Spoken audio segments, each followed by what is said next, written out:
Saúdo as irmãs e irmãos com a graça e a paz do nosso Senhor Jesus. Em 24 de junho de 2022, ocorreu um fenômeno astronômico impressionante que tem a ver com parte da criação de Deus.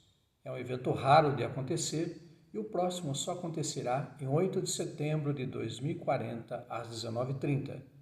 Mas o que é um alinhamento de planetas ou alinhamento planetário, como também é chamado? Esse alinhamento ocorreu no amanhecer do dia 24 de junho e 5 planetas puderam ser vistos alinhados no céu a olho nu: Mercúrio, Vênus, Marte, Júpiter e Saturno.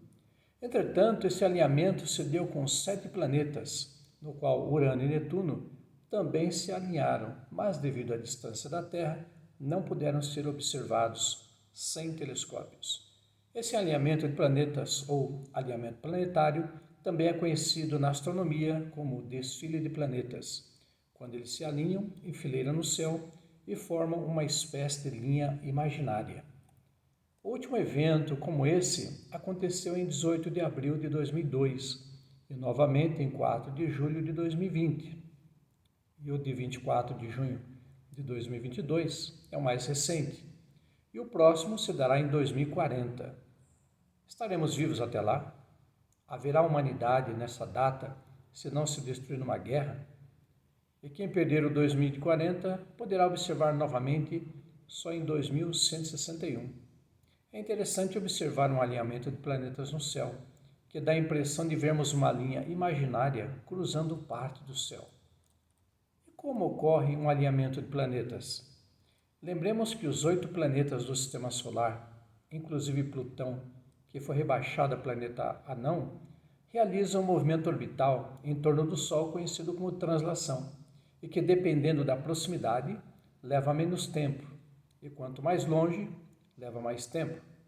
Assim, Mercúrio dá uma volta ao redor do Sol a cada 88 dias, Vênus a cada 225 dias, a Terra a cada 365 dias e Marte a cada 687 dias.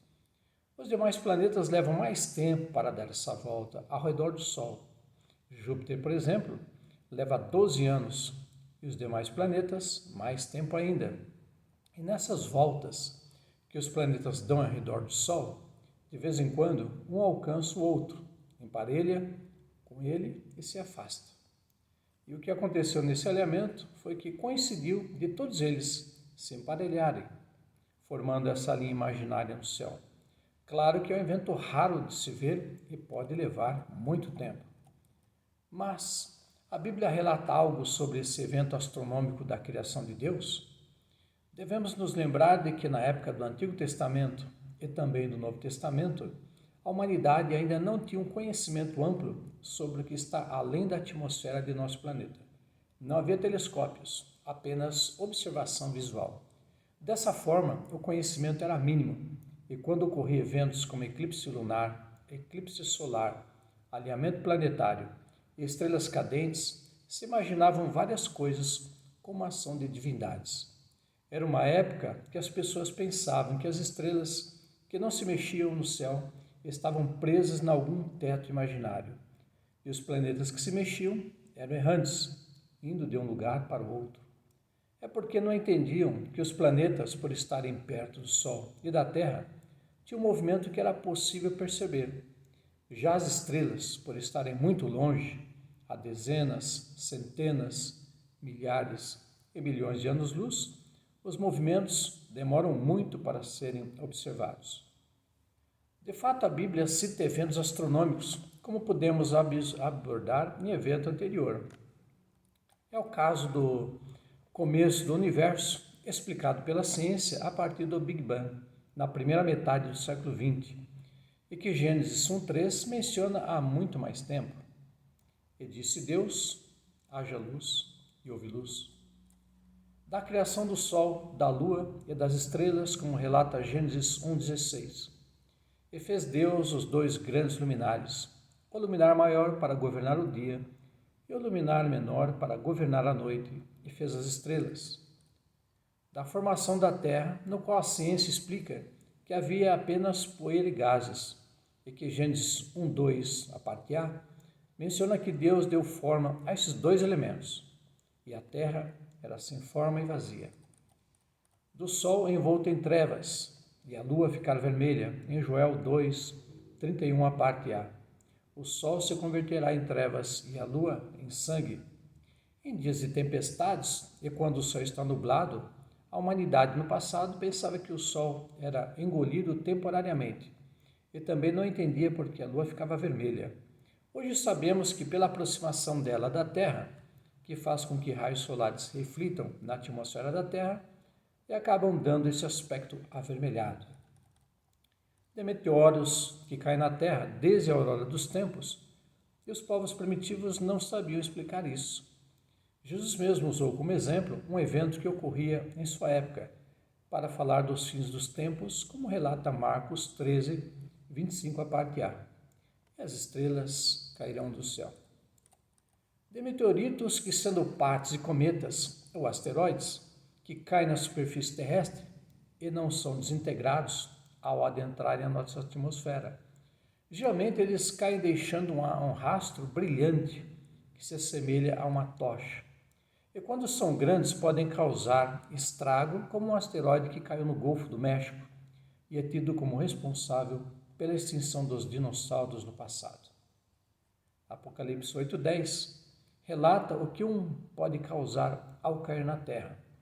E o terceiro anjo tocou a sua trombeta, e caiu do céu uma grande estrela, ardendo como uma rocha, e caiu sobre a terça parte dos rios e sobre as fontes das águas.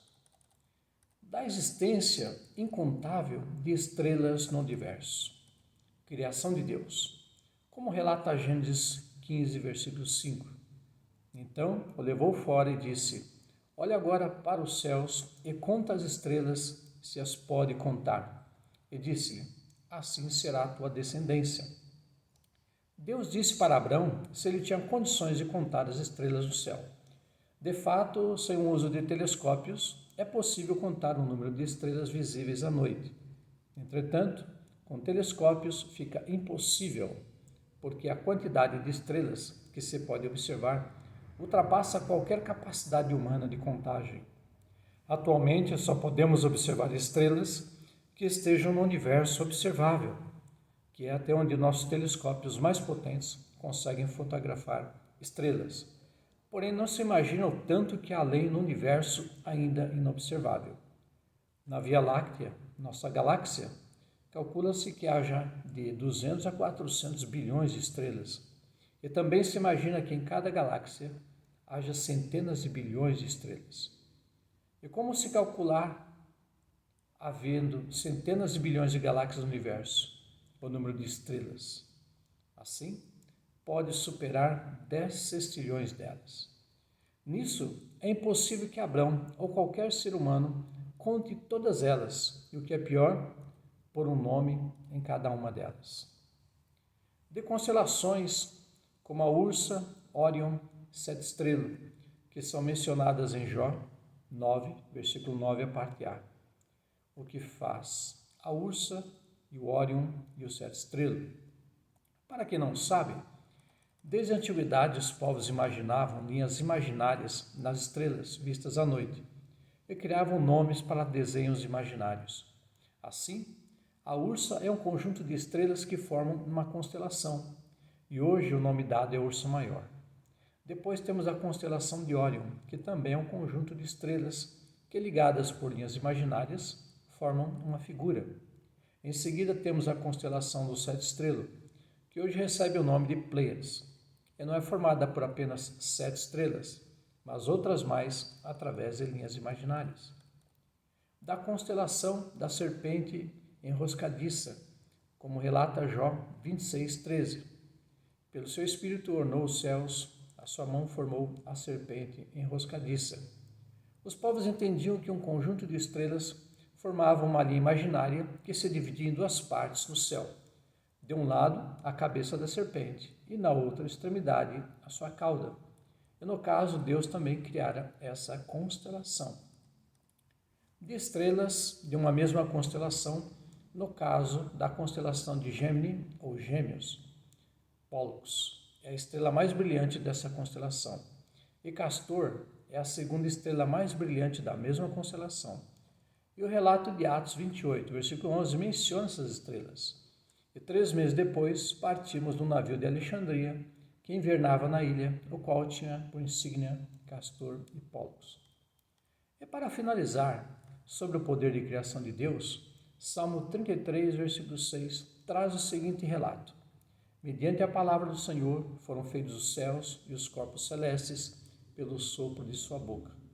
Podemos entender os céus aqui como sendo o espaço do universo onde todos os corpos celestes, como galáxias com suas estrelas e planetas, estão contidos. Em seguida, Salmo 19:1 relata o seguinte: os céus declaram a glória de Deus, o firmamento proclama a obra das suas mãos. Assim podemos compreender que os telescópios nos trazem parte do poder onipotente de Deus, no qual tudo que está contido no universo glorifica a Deus por sua existência real e não imaginária. Que maravilha saber pelas próprias escrituras sagradas que o que a ciência vai estudando e descobrindo tem relação com a Bíblia, o que a torna um livro confiável e inspirador. Que Deus continue a nos inspirar para, com alegria, conhecermos algo mais sobre a sua ação no universo, porque Jesus mesmo afirmou o seguinte em João 5:17, a parte B. Meu Pai trabalha até agora e eu trabalho também. E essa atividade não cessou e não se dá apenas aqui, mas em todo o universo que Ele criou. Assim, oremos, irmãs e irmãos.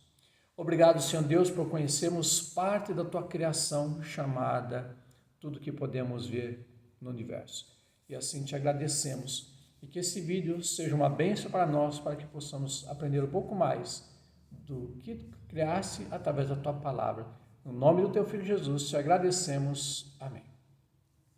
Um abraço fraternal com Jesus, minhas irmãs e meus irmãos, e que possamos aprender sempre algo mais da palavra do Senhor, observando a criação de Deus. Amém.